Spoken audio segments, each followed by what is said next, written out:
Hello అండి. ఈరోజు వంకాయలు కోసుకుందాం. భోగి పండుగ కదా, పచ్చి పులుసు కోసం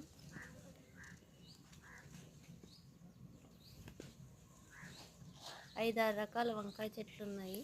ఒక్కొక్కటి ఒక్కో రకం. ఈ వంకాయ చాలా గట్టిగా ఉంది, రావట్లేదు.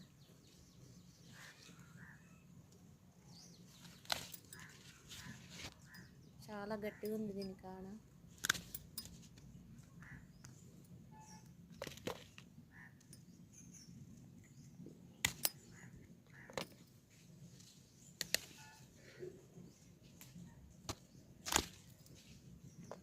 అందరికీ భోగి పండుగ శుభాకాంక్షలు.